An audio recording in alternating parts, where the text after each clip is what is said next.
Leading Ideas Talks podcast is brought to you by the Lewis Center for Church Leadership of Wesley Theological Seminary in Washington, D.C. Subscribe free to our weekly e-newsletter, Leading Ideas, at churchleadership.com/leadingideas. Leading Ideas Talks is also brought to you by Discovering God's Future for Your Church.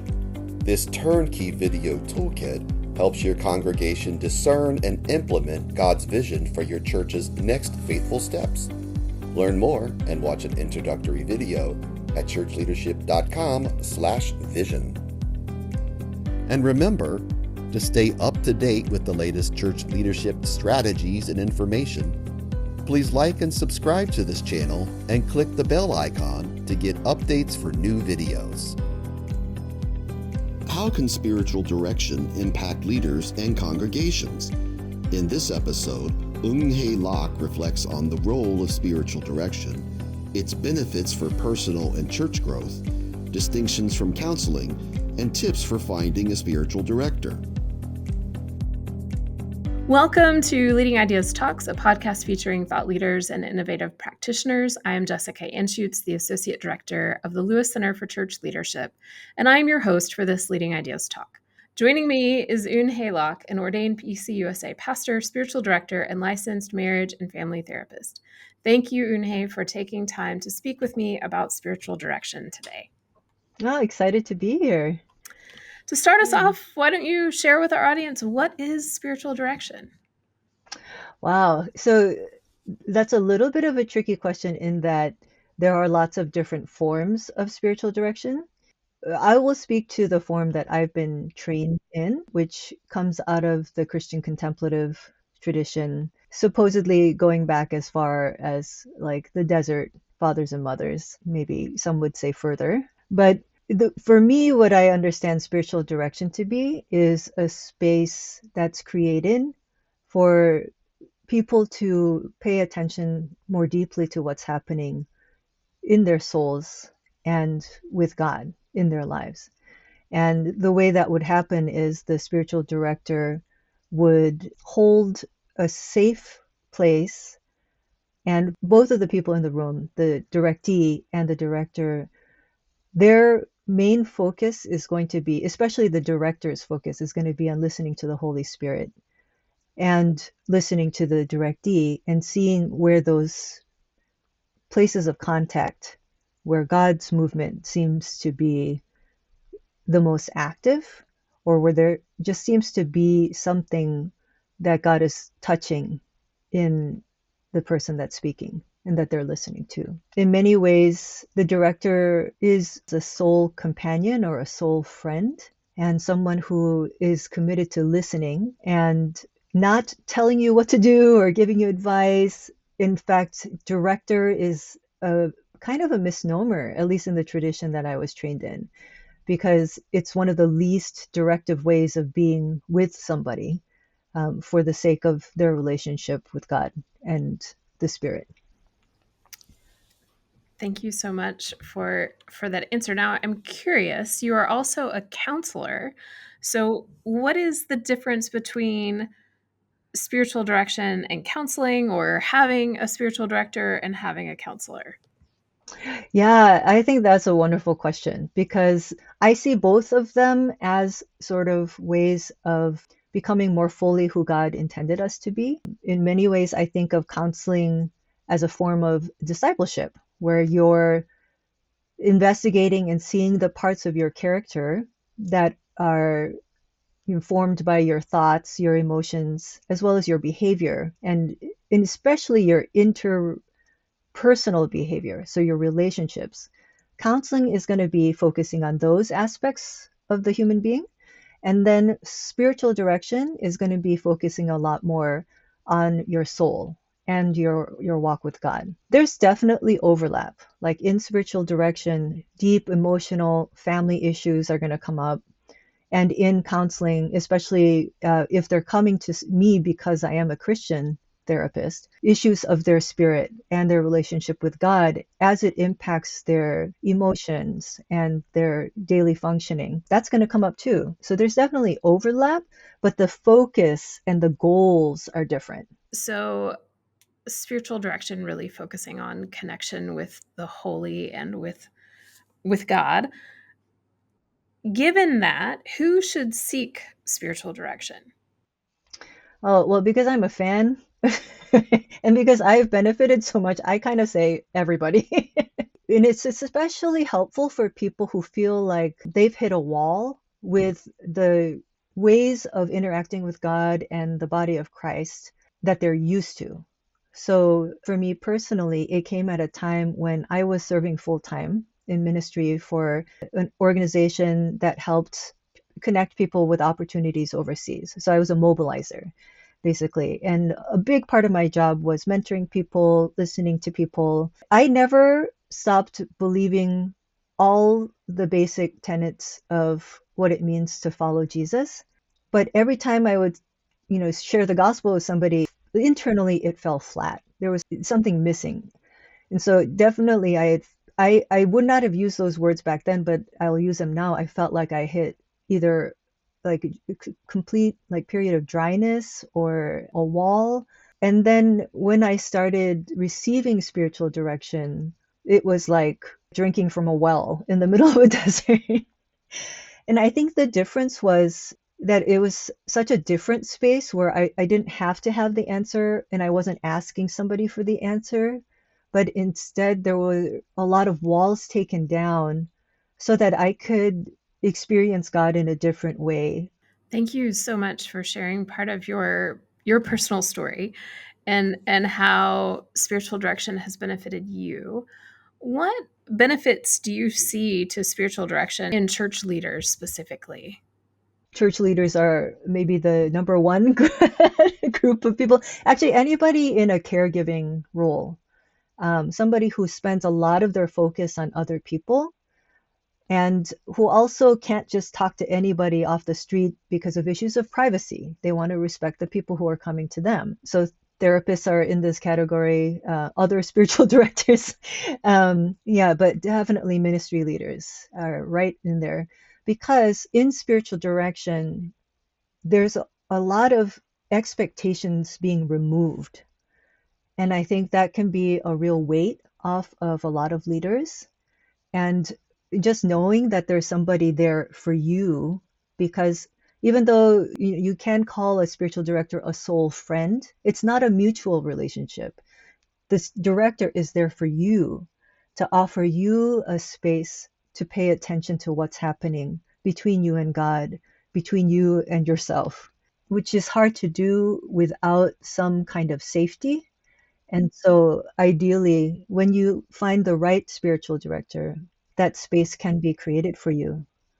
And a lot of things start to come out when your soul is feeling safe. You mentioned finding the right spiritual director, and I'm curious what you would advise people who are looking for a spiritual director to look for. How do you know when you found the right one? Well, I think it's worthwhile doing a sort of interview process. If you know anybody who maybe has interest in the contemplative form of spirituality, that you might ask them, like because they know you a little bit and they might be aware of some spiritual directors. You can meet people virtually, you can meet people online.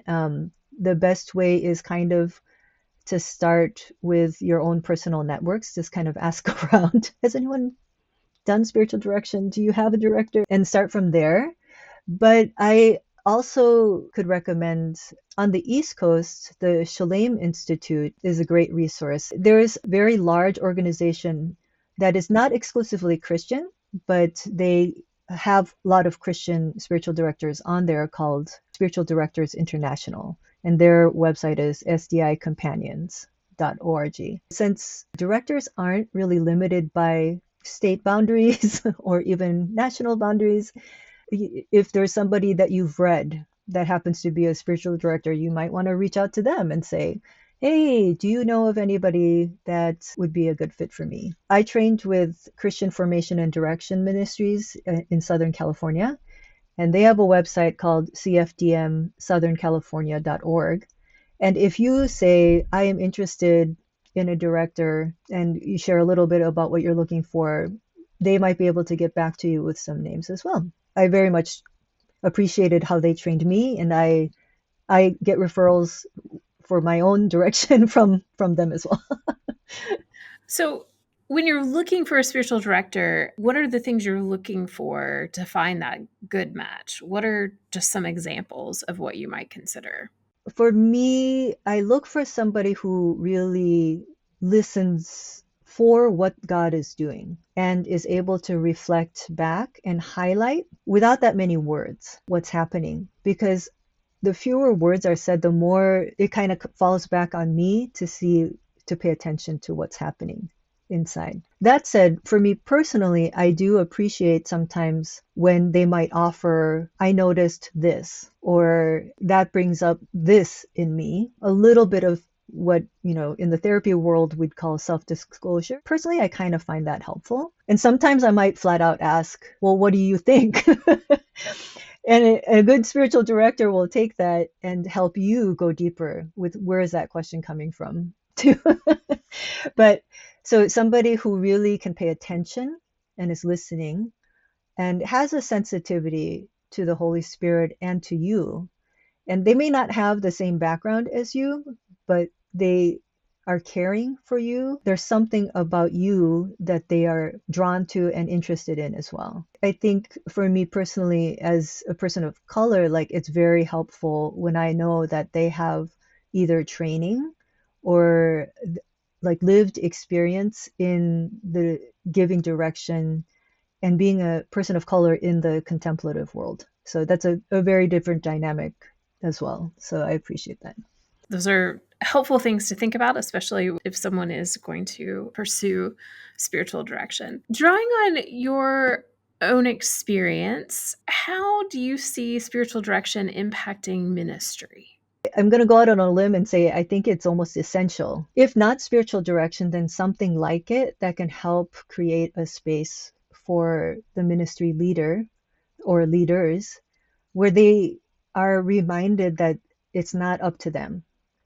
And also their value and worth in this world is not dependent on how much they produce. So if we are living in that mode, especially without awareness of it, then ultimately damage is done to the person themselves. And then, of course, it's going to bleed out into other people as well. But when we're sort of drawn into like the desert, for example, and the spiritual direction session can be a sort of isolated space as well with one other person where you are given a place of rest. And in that rest, you can discover, especially over time, what are the things that are driving me? And is that really what I understand God's life on this earth to be? Is this congruent with what I understand God created me and this world for? Or you can also take it to your local body of Christ. Is the way that we're living life together as a body, is this congruent with what the gospel is saying reality is supposed to be? And I think those kinds of spaces take some intentionality in order to sort of peel away the layers. If you don't have a spiritual director, then I think the other way that that can happen is through times of solitude. Somebody used this phrase a long time ago, which I've always appreciated. Who are you when no one else is looking? Or when only God is looking? And I think that reveals a lot. And spiritual direction is one safe place where one person is looking, but they're there for you, not you for them. So you're not having to perform or be on. And especially if you're feeling stuck as a leader, that can really help unpack that. I can see where that would be immensely helpful to folks. And I think, especially right now, so many leaders are burned out from the pandemic and making all of those shifts and trying to find that right alignment with the context in which they're serving, their own leadership, and their relationship with God. Now, I know that you have some specialty in spiritual direction for folks serving in cross cultural contexts. And I want to give you the opportunity to kind of share how spiritual direction can support folks in a cross cultural context. Yeah, I'm going to maybe throw this out in two directions. If the person that I'm seeing is someone who is a person of color, then living in the US is like a constant, like cross-cultural experience, code switching, and living in the world that the dominant majority culture, as well as in the culture of people's homes, or in a third culture altogether, like that kind of living is a stressor all on its own. And so having a space where you are understood, and that's why for people of color, finding somebody who understands your racial ethnic background can really be this layer of relief, of a sigh of rest, where you don't have to explain or defend. But even if the person is not a person of color, you can build that safety as well if they are not coming with assumptions and they're having an attitude of cultural humility, attitude of learning without making you be their teacher necessarily. That can work as well. I have a lot of mentors. My supervisor is not a person of color, and I feel very supported by her. And if you are someone who is of the dominant culture and you're working with people cross culturally, spiritual direction is another one of those places where you can bring with you all of the dynamics. Or you are a person of culture, but you're working in a different context of other people of color. There is so much that comes up in cross cultural interactions where your own assumptions are constantly challenged. And it takes work. It's a labor and learning process, which in the end benefits us as cross-cultural learners, but it also takes a lot of energy. So having somebody who can help you process that without judgment, and to see how all of that wrestling, all of that struggling and digging and searching, how that connects with who God made you to be. It's a really potentially huge discovery of what God is like and who you are as a child of God through these cross-cultural interactions, which can be unpacked in that safe space of direction. I appreciate your willingness to share more about that, because folks in cross-cultural context are faced with not only the challenges of day-to-day ministry, but those issues that you have raised. And I'm grateful that spiritual direction can be a source of support for them. So now I want us to think about folks who may be cynical about spiritual direction, and what is it that you would want the cynics to know about spiritual direction? Why would you say to them that it's worthwhile? Well, I think I would first want to understand where their cynicism is coming from. I'd love to say that spiritual direction is for everybody, but it does take someone who is willing to take initiative in their own spiritual journey and is looking for something in particular, like looking to go deeper, looking for some way to understand the world and their own lives and God in a way maybe that isn't being held up by what they've had before. So if a person is not at that place, maybe they're right. Maybe they don't need spiritual direction. But if they also believe that it's not for anybody, then maybe what I might offer to them is there might be something in their cynicism, first of all, that God's going to love them for anyway. But that other people may need a different kind of space than they're happy with to be able to discover that they are fully accepted, loved, and known by God. And it's okay to ask questions and interact with God about them. And that there are people willing to journey with you in that way as well.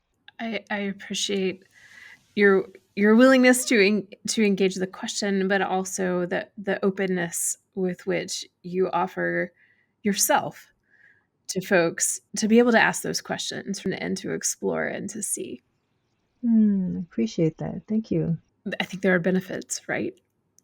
Potentially for anyone, but you do have to come with a spirit of openness in order to reap those benefits and your willingness to work at it. It may not happen just in one session or experience, right? I've heard you say a couple of times in our conversation together, like it can take time. Yeah, absolutely. So, in thinking about our audience, it's primarily church leaders, clergy, and laity. How do you hope spiritual direction may impact them? One thing, this is not directly an answer to your question, but I was thinking about making it accessible to people. Group spiritual direction is a very simple way to introduce to like your whole church or your ministry team. And all it really takes is like a timekeeper. If you have somebody who is a good listener and is firm enough to be able to say, help people redirect if they're sort of going off on a tangent. I've introduced that to my own church in different formats and experimented with it in different groups, and it's almost instantly accessible to people because all it does is take some willingness for people to listen to the Spirit and ask themselves several questions after they've spent some time listening to someone sharing about what's going on, and with some small, gentle coaching of avoiding things like talking about what they think you should do or advice giving, like not doing any of that, or immediately launching into what's going on for them without reflecting back on what the person has shared. So with some coaching in that area, it can help people get a taste of what it's like to receive spiritual direction, or that dynamic of being listened to, and the listener also keeping an ear out for what the Holy Spirit is saying and then offering that back to you. So that's kind of one thing I've been mulling on and thinking about for churches in general. But for ministry leaders or as a team in ministry, imagine that everybody in your ministry team was in spiritual direction or went away on a retreat somewhere and was being led through a contemplative space with someone to help guide. The experience of doing that can really open up these deeper levels of reckoning, I think, with what's already going on. It can highlight why people feel frustrated or why people feel really satisfied and joyful in the ministry that they're doing. And it gives a lot more clarity. It can help people understand if they're in a good fit for their ministry role, or help a church understand, oh, actually, we need this kind of person or this kind of leadership, this sort of skill set, because actually, this is what God is calling us to do. So I think discernment and clarity, it can become a huge part of that. And then ultimately also sustainability. I'm a huge fan of taking stock, slowing down, in order that you can keep participating uh, in the way that God has designed you to participate, and also leaving room for others. So I think another thing that spiritual direction can do is help you discover and accept, like be okay with the limitations that you are born with, as well as understanding, oh, okay, maybe I'm being challenged to explore and grow in this area that might have been scary for us before. So creativity can be a result of sustained spiritual direction or a contemplative practice as well. I really appreciate how you've highlighted not only the benefits for individuals, but for the community they serve and for the community as a whole, potentially, as they engage in spiritual direction together. There's an incredible amount of potential for our churches and our church leaders as they engage this work. And hey, I'm deeply regretting that our time is drawing to a close. But I want to ask you one more question, and that is, if someone has been thinking about engaging in spiritual direction, what are kind of the first steps they need to do to make that happen? I think it would be sort of maybe asking around. Something that might be helpful to know is that most spiritual directors that I know hold either a free consultation time, like maybe 20 minutes, 30 minutes, or an actual free session, first session. That's been my practice. Is the first time that we meet after an initial phone call, it's it's not an actual spiritual direction session so much as would we be a good fit. So it's a kind of date. You're asking each other questions. We'll take this down in a couple of steps. If you already have maybe a place where you want to start looking for names, then you just look up a name and you can even throw a dart and just get started. Like, that's probably the easiest way. Or maybe daunting, but it's getting some momentum going can be helpful for that. Or you can pray and ask God, Lord, if this is something you want for me, can you bring me in touch with a good fit, somebody who might be a good director for me? And then if you've never done direction before, um, being open to meeting at least 2 or 3 people before you make a decision can be helpful. And even if they don't work out for you, you find somebody, and then the people that you didn't end up meeting with, you might be able to give their names to somebody else. As you become more involved with it, people are going to ask you, do you know of a good director? So all of those are ways to start. But if you don't know where to start, the websites that I mentioned before might be a good place to just begin the journey, begin the search, and then really continuing to trust that if this desire is there, that perhaps God also will provide the person. I really appreciate your willingness to take the time to share with our audience today. And I thank you for the ways in which you are listening for the work of the Spirit in the midst of your work in ministry. And we will be sure to link to the sites you referenced on the podcast page and in the transcript. So if our listeners want easy access to them, they'll be able to do that. But thank you so much for taking the time to talk with me today. Oh, thank you for having me. It's been a pleasure. Thank you so much. Thanks for joining us for Leading Ideas Talks. Please like and subscribe to this channel and click the bell icon to get updates for new videos.